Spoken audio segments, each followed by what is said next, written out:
Mike McCool here in the Royal Examiner studio, and with me is Steve Foreman. Steve is a candidate for House of Delegates District 31. Right. He's on the ballot as a Democrat. Is that That's correct? Right. Correct. And also he's running against Dolores Oates as a Republican and Grace Morrison, an independent. So there's Correct. 3 people on the ballots. Yes. And it's a big area. It is a big area. Something like 80,000, give or take, people. Yeah, it's So a lot. It's great. I think it's a kind of giving Warren County is more identity than we've had in the past. It's more of a, instead of being split up with 3 ways, at least it's only 2 this way. We got 1 person to blame and not 3. That's right. So, Steve, tell us why you're doing this. Well, I'm running because, first of all, I don't think it's good for the public only to have one choice. I think we need to have lots of choices out there, as many choices as we can get. Sure. And having uncontested spots is just not conducive. And we have a couple of those on this election. Yeah, I know. Although people are kind of coming out of the woodwork. Yeah, we're getting some write-in candidates, so that's important. I mean, right, it is. I just want to see people run. Like you say, we need a choice. It's absolutely important that people get out there and participate. And I have a feeling, I'm very hopeful that after this go around, we'll see more people running and being prepared to run early on the next cycle. Right. So what differentiates that's a word between, say, the other 2 candidates? Well, I'm certain a different point of view regarding government. For starters, I know a lot of people say the government is the problem. That's been a mantra since Reagan was around. Sure. And I think that's incorrect. I mean, people need to understand what the government does for us. I mean, federal government visits your houses every day. They deliver mail. Sure. You get Social Security checks. You get your highway is also highway maintenance, safety. That's all government work. Public safety, fire trucks. So it's all government. It depends on how we do it. If we do it properly, I think it's a real benefit. It can be like anything else. It can be not done well. They say all politics are local. Right. I tell people, we see the national elections and the national platforms, but I think when it boils down to our local area and even the state area, things are a little different. That's true. Yeah. So what kind of things, what do you plan to do if you're elected as our delegate? Where do you see yourself that's been different than in the past? Well, this has been a real opportunity because I'm getting to know, I've got all of Clark County, right, a little bit of Frederick, and most of Warren. I've been getting out and talking to a lot of people, especially at Clark County. I've never really been up there before, so I'm learning my way around there a little bit. That's a lot different than Warren County. A lot of wonderful people up there. I've had a real ball talking to folks up there. And since we are primarily a rural district, I've been trying to learn more and more about farmers. I grew up on a farm, but that's been 50 years, so things have changed a little bit since then. And I'm hearing that small farmers, which we have a lot of small farmers, people that do CSA, customer supported agriculture, or they'll grow for restaurants and that kind of thing. Those folks are at a disadvantage because they don't have the kinds of tax breaks that the larger farmers have. So it puts more pressure on them. And then when you double things with the drought this year, and it's really tough. And I'm sure there will be some aid for farmers in some form after this drought. But I know a lot of farmers are really hurting right now. People are being forced to buy hay for their animals, because the pastures just aren't sustainable this year. So, and that all trickles down. It does. It absolutely does. Yeah.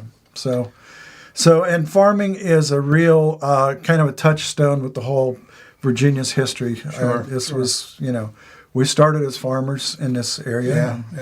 So we're seeing that in the Senate race. We have a farmer that's looks pretty good. In the farmer in Shenandoah County. And he kind of, in the Republican side, he kind of locked up the 2 counties there, Clark and Shenandoah. And, he did, and Warren just went along for the ride, But big farming things. And so, a lot of stuff happens. So how do you see the difference between, say, our state government and national government? And do you see anything, because running as a Democrat, sometimes, this is a predominantly Republican territory, and you're kind of the odd man out. But you have some good ideas. I've heard some of the things you've been saying. Well, there is a whole new way of thinking, I think, in the Democratic Party, starting to appreciate the rural. To go with the numbers, I think the state party has kind of worked on the urban areas, but I think the focus is now starting to switch to the rural areas. Right. There's a whole new set of ideas for the rural areas. Thanks to the Democrats, everybody should have broadband soon. It's not going to be an overnight thing, but it's coming because the Democrats have been good about getting the money out there and putting the emphasis on the local areas like that. It's such a huge boon because it brings so much. People can do their business from home. They can work from home. You can do telemedicine from home now. Sure. So it's just going to be a huge thing. It should be just another utility. It should be available to everybody. Yeah. So they're really working on that rural broadband. It's a lot of. It's coming. Yes. Yeah, and it's working. I worked at a local telephone company. I humped poles for a while, and I know it's tough to do when you're out in the sticks. But. And the thing about it, it's not just one company doing it. There's competition in this rural broadband. They brought on competition with that's the key thing, I think, because that's going to help make service and prices both improve, I believe. Yeah. It's the way it should work anyway. Well, how about locally? I think I always have said that, kind of tongue-in-cheek, we had 3 delegates, so we didn't have any delegates, you know what I mean? Because no one part of Warren County would sway their election, so to speak. Right. And I think that's going to be different now this go-around. We're going to have pretty much, they're going to need Warren County. More of a block, And I'm hoping that, we've sent things to town, and the county in years past have sent things down that they wanted. Mm-hmm. They've sent it to the delegates, and it came back completely opposite of what they asked for. And I think that boils down to listening to your constituents, and town and county governments and things. Yeah, that's probably true. And constituents are obviously what it's all about. You have to listen to the constituents and make sure that they get the services and the things they need. One of those things I feel very strongly about is education. I feel like education is one of the public schools is one of the cornerstones of our society. It's bedrock. We get better results with public schools. We need to keep the money in public schools, and frankly, keep guns out of it. That's a whole other conversation. Right. But that's part of the whole thing. Virginia's historically been underfunded, both nationally and compared with the surrounding states. And Senate Democrats wisely made sure that some money is going to the schools. It took a while, but they finally got the budget finished, I think, last week. And there's going to be quite a bit of money for schools. So that's going to be an improvement. Should be some money for teachers. Now, if we can get funding for teachers to do professional development, which is done in the richer counties, but not necessarily in the rural counties. Right. Teachers have to take what they can get. If we can improve that would be a big boon for the teachers. Right. So that's we've had a teacher shortage for quite a few years, and even more so.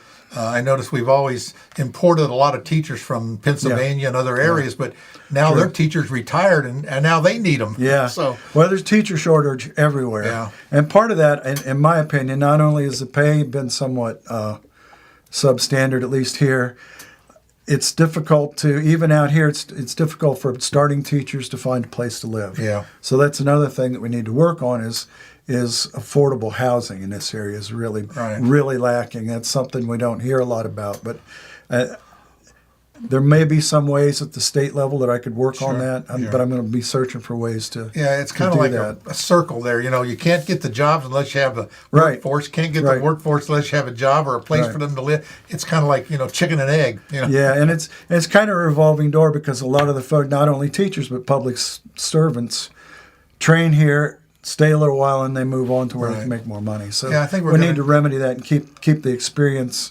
and the history here with the people. Maybe some programs where we can grow our own teachers with incentives to that would be keep great. them here. Yeah. And there's all, you can put a lot of incentives on things, and that's what we've talked about, affordable housing.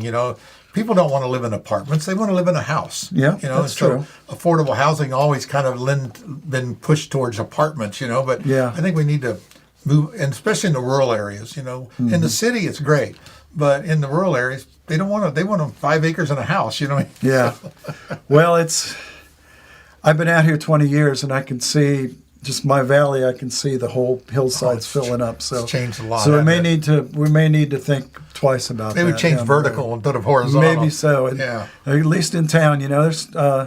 I know sometimes I'm ready to pitch the yard work and move into an apartment. So there's something to be said for both of those things. I agree with you. So that's another thing we can look at. I want an apartment with no neighbors. So there you go.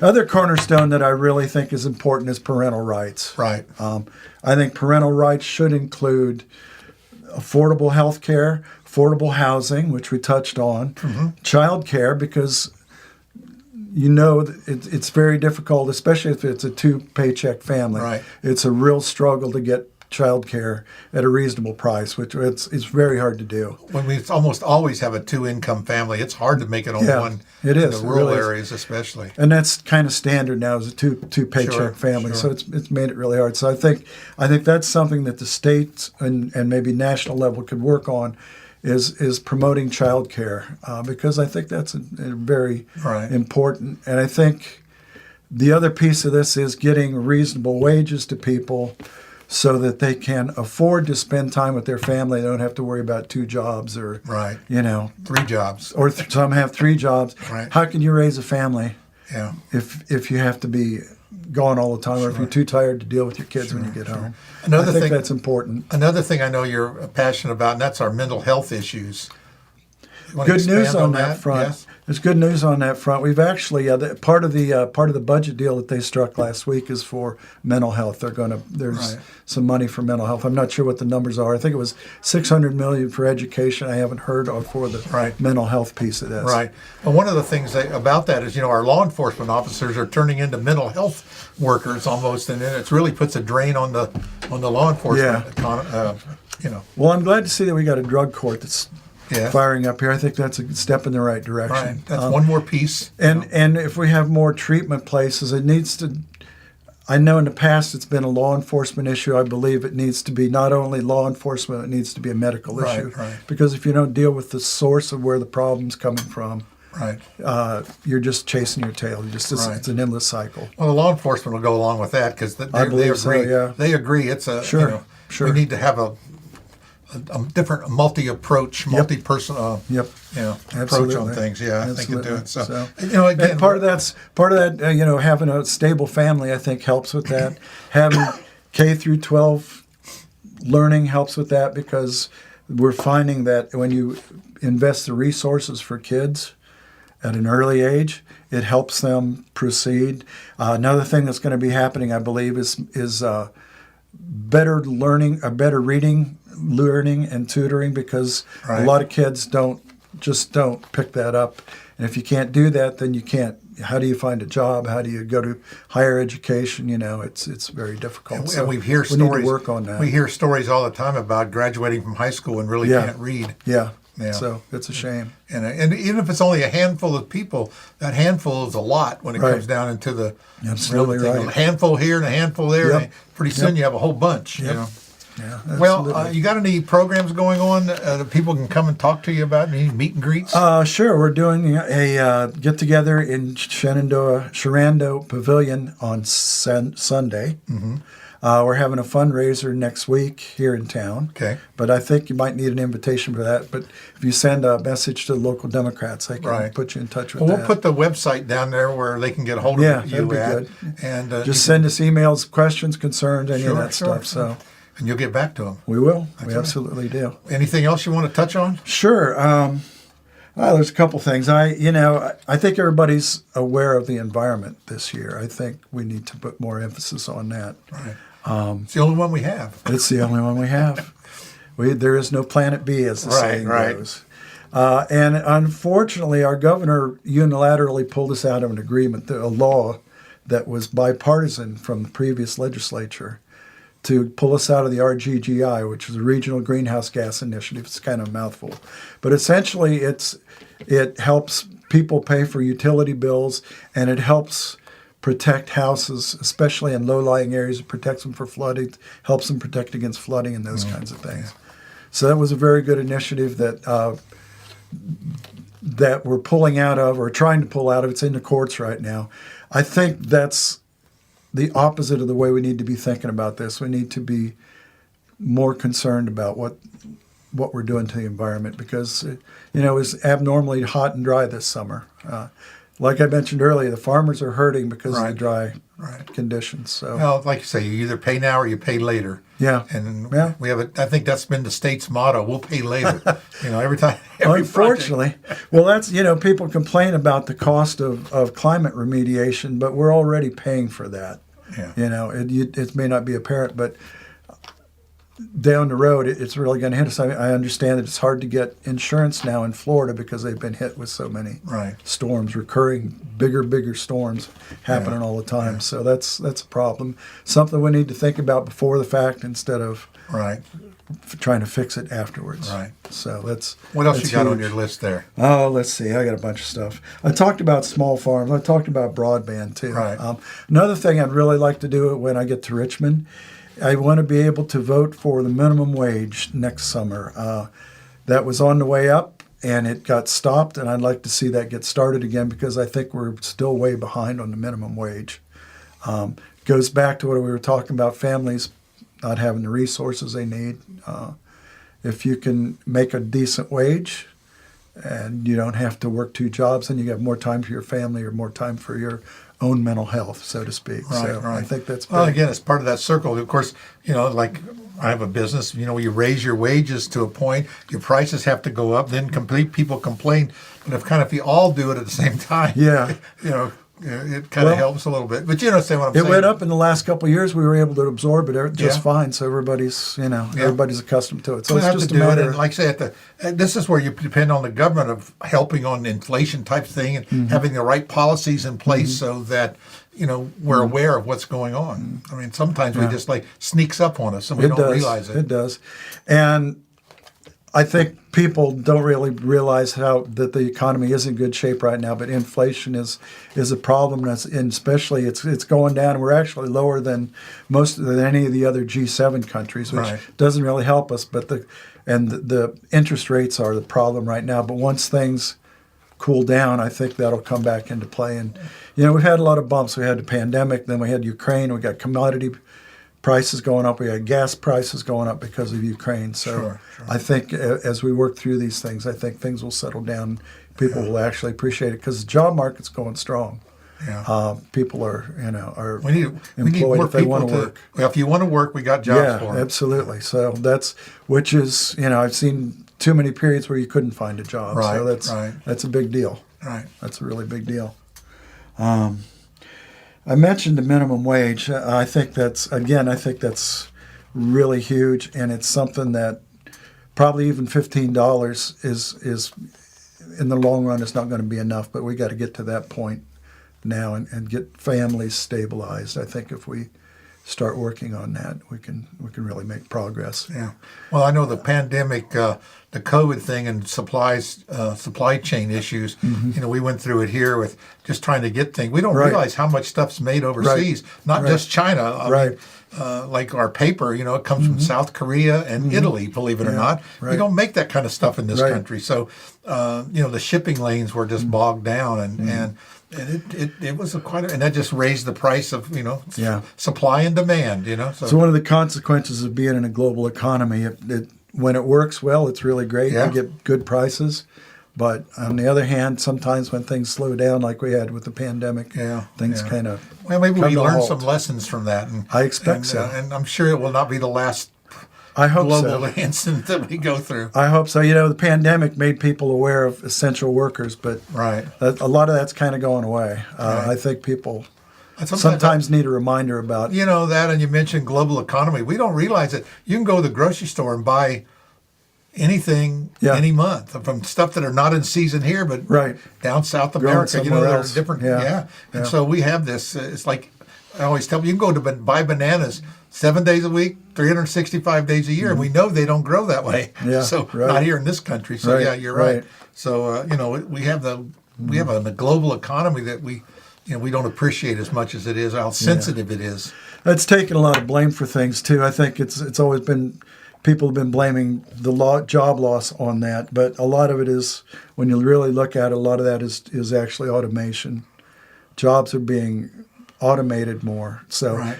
Again, education comes into it. If you want to, exactly. If you're able to learn how to run the machines, then you're better off. Well, then you learn how to fix the machines, and that pays big piece twice of it. what it did to learn how to operate them. So absolutely. You're right. There's less of them, but the pay is higher. Right. And so people have to be. I always tell people, every job's important. Every person is important on the scale of things. But if I can replace this person in a week compared to 10 years. That's how the pay works, how easy it is to replace you. And so we have to be able to be lifelong learners and realize that, things are not going to, 50 years ago, things you could go to work 40 years and do the same job and, put those lug nuts on there. And you don't do that now. It's changed now. It's a service economy. It's not a manufacturing economy. Yeah. And even then, the service level change every couple of years. It's evolving so fast. It is. Yeah. Well, I know when I was at Sprint, it's like practically every 6 months we were learning new technology. Right. You got out at the right time. I just found out yesterday they're closing. Well, I didn't find out yesterday, but I was talking to somebody yesterday. They're actually closing that campus. It was built in '84, so it's kind of sad to see. But that's kind of a side note. Yeah. Well, Steve, I hope good luck to you. Got one more thing there? I did have one more thing. It's got a whole long list of stuff right here. So I want to give you the opportunity to get it off your list. This jogs my memory. Okay, so, that's good. I wanted to talk about polarization, which is kind of one of the reasons that I'm running. Okay. Because I think we've become too polarized. And obviously, there's no place where people go to these days to get their facts, and that's unfortunate. I think operations like yours and the papers, I think when you have a standard for the news, I think that's extremely important. Right. I think we don't appreciate that enough, and it's one thing that I'm hoping that will come about is having some kind of standards on social media. Right. I think there needs to be a way to filter that to make sure that what's out there is factual. We saw what happened in 2020 and Brexit. There was a lot of bad information that went out there. Sure. So, we live in a soundbite world. We do. And that's one of the things we decided when we started the Royal Examiner was, we're going to give you all the, like this. We're not going to go out here and do a 30-second soundbite. This is what Steve said. You're going to listen to the whole thing. And that's good, yeah. Form your own opinion. That's what I tell people. Yeah. Listen, I've had people say, well, can't you just give us a summary? Yes, but I'd rather you form your own opinion. And that's a huge piece. I think there's a lot of misinformation flying around right now. When I'm out knocking on doors, most times unprompted, I hear about the library. Sure. I think it's unfortunate. I've talked to several of the supervisors about this. I think that we continually put the county in the situation of presenting a bad face out there. We've made the Washington Post recently several times for the wrong reasons. Sure. I think we need to go back to square one with that. And unfortunately, my opponent has been part of that. It really appears that she's kind of got the whole thing started in a way by promoting the person that started the Clean Up Samuels group. So that's a problem. That's one thing I think we need to talk about. I notice she's not talking to anybody right now, so I will. There you go. It's made, like I say, it's made the county look bad. It's divided the county, and how do we get people to move out here if we can't present a reasonable face? If we're going to be crazy all the time, we saw it with the EDA thing is still a stain on the county. The Second Amendment sanctuary thing was much ado about nothing, as the saying goes, and now this, and it all presents a face to the world that we shouldn't present. It's hard, in my opinion. And like you say, you've been on different kind of in your career. Sometimes you got to make a decision. And no matter what you make, you're going to have half the people against you and half the people for you. And I don't think people really appreciate until they have all the information. Yeah. This library is a good example of that. You know, we have federal laws, state laws, local law, you know, and then we got all these things and all these different agencies involved. It's not just something that you can just say, well, I don't like that and vote on it, you know. Because we are a democracy, because everybody should have a say-so.